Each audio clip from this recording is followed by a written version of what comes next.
చివరిగా మీ నాకు తల్లిదండ్రులకు ఏం చెప్పబోతున్నారు మీరు? టీవీ ద్వారా ఏం చెప్పబోతున్నారు? నా తల్లిదండ్రికా? హ్మ్. నేనైతే నా తల్లిదండ్రికి ఒకటే ఆనందం అనేది నేను నేనెలా ఆ తల్లిదండ్రికి ఎప్పుడైనా బాధుంటది. ఎక్కడ అదే మీరు మాట్లాడంగానే మంచిగున్నదా? లేదా? భావోద్వేగానికి తిన్నదా? గురవుతున్నారు. తినలేదా? ఎలా ఉంది? ఒకసారి వస్తే బాగుండనే ఆ బాధ ఉంటది. కానీ నేను రాలేకపోతున్నాను తండ్రి ఇంటికి. ఎందుకంటే బంధుత్వాలు దూరం అవ్వాలి కాబట్టి, నా సంకల్పం ఉన్నది కాబట్టి, నేను రాలేను కాబట్టి రాను.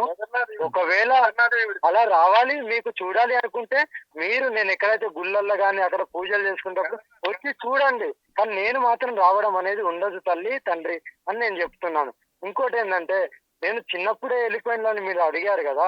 హ్మ్. అది వెళ్ళిపోయినప్పుడు చాలా మంది అడుగుతున్నారు. ఎందుకెళ్ళిపోయారు? మీకెలా ఎళ్ళాలని అనిపించిందంటే, అది దైవ సంకల్పం. ఆయన సంకల్పం లేనిది ఈరోజు నాకింత పెద్ద పేరు, ఇంత పెద్ద పీఠం వేసుకొని కూర్చోబెట్టారు గదా! హ్మ్.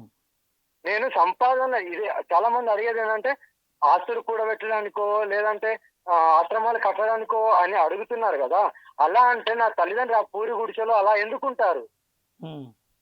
ఆ కార్‌లలో, మిద్దెలలో, మేడలలో నగలు నట్రేసుకొని నా తండ్రో ఉండొచ్చు కదా! అదే మీతోటి మాట్లాడంగానే మీ తల్లి, మీ తండ్రి ఇద్దరు భావోద్వేగానికి గురైండ్రు. అదే అంటున్నా ఒక తండ్రి. కొడుకుగా మీ ఇది తల్లిదండ్రులు జనాలకు తెలియదు. ఎక్కడనో మర్డర్‌లు, మానభంగాలు చేసిన వాళ్ళని జైళ్ళల్లో ఏసి ఇంకా మోటివేషనల్‌గా చేసి, ఇంకా బయటికి పంపించి, ఇంకా చేయండని వాళ్ళని చూసి భయపడాలి గాని జనాలు. ఒక మహా పోరాటం, ఒక ఒంటరిగా, ఇప్పుడు నేను ఈ రూపం దాల్చుకొని, నేను త్యాగం చేసుకొని, ఒక మహిళగా ఒంటరి పోరాటం చేసే దాని మీద నువ్వు నువ్వసలు అఘోరివే కాదు. నువ్వెందుకొచ్చావంటే, అదే నేనెందుకొచ్చినో నాకు అడగబోతున్నా. తెలుసు. చివరిగా ఒక విషయం చెప్పండి. అఘోరీలు గావచ్చు, అఘోరాలు గావచ్చు, నాగ హ్మ్. సాధువులు అసలు ప్రజలకు కనబడరు. హ్మ్. చాలా గోప్యమైన ప్రదేశాల్లో ఉంటా అంటారు. అది హిమాలయ హ్మ్. గావచ్చు, కాశీ గావచ్చు, ఇలా పలు ప్రాంతాల్లో అవును. ఉంటారని అంటారు. అవును. ఏంటి దీనికి అందరికీ సమాజానికి మీరు ఆర్‌టీవీ ద్వారా ఏం చెప్పబోతున్నారు? తండ్రి నేనేం చెప్తున్నానంటే, లోక కళ్యాణం అనేది ఒకటుంటది. తరతరాల నుండి పురాణాలు గూడా చదువుకోండి తెలుస్తది మీకు. ముందు పురాణాలు ఏంటిది? అసలు లోక కళ్యాణం ఎవరొచ్చి కాపాడారు ఏంటి? గుళ్ళు గాని, ఇలా దాడులు గాని జరిగిన కాడ ప్రతి చోట ఎవరో ఒక పురుషుడు రావాలి. ఎవరో ఒక మాత రావాలి, కాపాడుకోవాలి. ఎంత కాపాడుకోవాలో అంత కాపాడుకొని ఈ దేహాన్ని వదిలేసి వెళ్ళిపోవాలి. ఈ దాడులు కాపాడడానికే నా వంతు సహకారంతోని, నా వంతు నేను చేసుకుంటూ వెళ్ళిపోతున్నాను. ఎంత అబాండాలు రాని, ఎంత అడ్డు అదుపులు రాని, నా ప్రాణం వదలడానికైనా నేను సిద్ధంగున్నాను. ప్రాణం పోయినా సరే గాని, నా సనాతన ధర్మాన్ని నేను కాపాడుకుంటాను. నన్ను గౌరవించిన మంచిదే, గౌరవించని వాళ్ళు గౌరవించండి. గౌరవించకుండా గూడా మంచిదే. కానీ రైట్. మీరు రైట్. రైట్. గ్రహించుకోండి ఏది రైట్. నిజమో, మీ ఏది అబద్ధం. మళ్ళోసారి మీ అమ్మ నాన్నతో మాట్లాడు. ఆ! మరోసారి మీ అమ్మ నాన్నతో మాట్లాడండి. ఫోన్ కట్ చేస్తా ఇగ. ఆ! ఓకే. ఇవ్వండి. సరే. స్వామి అవ్వ, బాబు. ఇక ఇక ఎంతైనా ఇక నువ్వు ఎదుకున్నావు ఆ! మంచిగుండు ఏం అంతే. చేస్తాం ఇదిగో నీ నీ కడుపున అవ్వ కడుపులో పుట్టినందుకు నాకంటూ భగవంతుడు ఈ రూపము దాల్చుకోమని, ఈ నా శరీరంతో సహా త్యాగం చేసుకోమని బాపు ఇచ్చినప్పుడు, నా సంకల్పంతోని మిమ్మల్ని అందరిని వదిలేసి ఇల్లు, వాకిలి, తిండి, తిప్పలు, బట్ట ఇవన్నీ వదిలేసుకొని నేనంటూ ఒక ధ్యానంలో నడుస్తూ ఒక ఒక ఒక తోవలో నడుస్తూ ధ్యానాలు, గీనాలు చేసుకుంటూ పరమశివుడే తల్లి, పరమశివుడే తండ్రి, పర్వతమ్మే తల్లి అనుకుంటూ నేను అలా బతుకుతున్నాను. మీరు ఆనందంగా, ఆరోగ్యంగా ఉండండి. ఇలాంటి వాళ్ళు ఎంతమంది వచ్చినా మీకేందో తెలుసు, నాకేందో తెలుసు, దేవునికి తెలుసు. ఒక మంచి బాటలో నడిచేటప్పుడు ఇలాంటి అడ్డంకులు చాలా వస్తాయి.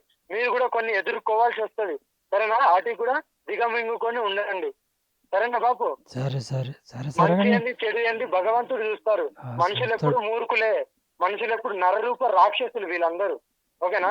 ఈ రాక్షసుల నుండి అవి ఎవరో ఎన్ని ఒకరు వచ్చినా కాపాడుకోవాలి మంచిది కానీ నువ్వు కాబట్టి చల్లగా ఉండాలి ఇదంతా. నాకు అంతే. సరే సరే బాబు, అవ్వకి ఒకసారి. ఆ, ఆ, స్వామి అవ్వ కొద్దిగా జాగ్రత్త అవ్వ. ఇంకా ఆ, ఆ, మీ మీద కూడా దాడులు కూడా జరగచ్చు. ఓకేనా? ఎక్కడికి పోయినా జాగ్రత్త ఉండండి. దాడులు చేసేవారు చేస్తూనే ఉంటారు. మీరు కూడా అన్నిటికీ తెగించి ప్రాణాలు కోల్పోవడానికైనా ఉండండి. మేమెందుకు దాడి చేస్తాం స్వామి, మాకేం పని. ఆ, మీ మీద కూడా దాడి జరగచ్చు అంటున్నా. జరిగితే జరగని చూస్తాం మేము. అదే అంత దైవ సంకల్పం. సరేనా? ఆ. హర హర మహాదేవ్. ఓం నమ శివాయ. ఓం నమః బాబు, ఓం శివాయ. నమ శివాయ. ఆ. చల్లగున్నాడు బాబు. మీరు ఒకసారి ఓం నమ శివాయ చెప్పండి ఇద్దరు. ఓం నమో శివాయ. ఓం నమ శివాయ. హర హర మహాదేవ్. హర హర మహాదేవ్. ఓం నమ శివాయ. ఓం నమో శివాయ. రైట్, ఇది పరిస్థితి. హరహర మహాదేవ ఓం నమ శివాయ అంటూ తల్లిదండ్రులకు చెప్పిన పరిస్థితి. మీపై కూడా దాడులు జరగచ్చు అని చెబుతున్న పరిస్థితి. మరోపక్క ఆర్టీవీ ఒక ప్రయత్నం చేసింది, తల్లిదండ్రులతో కూడా మాట్లాడించే ప్రయత్నం చేసింది. మాట్లాడించిన తర్వాత క్లియర్గా ఒక విషయం చెప్పే ప్రయత్నం చేశాడు. నేను ఇంటికి ఎటువంటి డబ్బులు పంపలేను, నేను ఏ సహాయం చేయలేను, నేను ఇటు భగవంతునికి అంకితమై ఉన్నాను, నాకు ఎవరు లేరు, బంధువులు లేరు, బంధుత్వం లేదు అని చెబుతున్న పరిస్థితి. రైట్, ఇది పరిస్థితి. తను దేవునికి అంకితమై ఉన్నాడు. తప్పుడు ప్రచారాలు నమ్మద్దు. ముఖ్యంగా వాళ్ళ బ్రదర్ ఇల్లు చూసినట్టు కనుక అయితే పూరి గుడిస, 2 రేకులతో కూడిన ఇటు 2 గదులు ఉన్నాయి.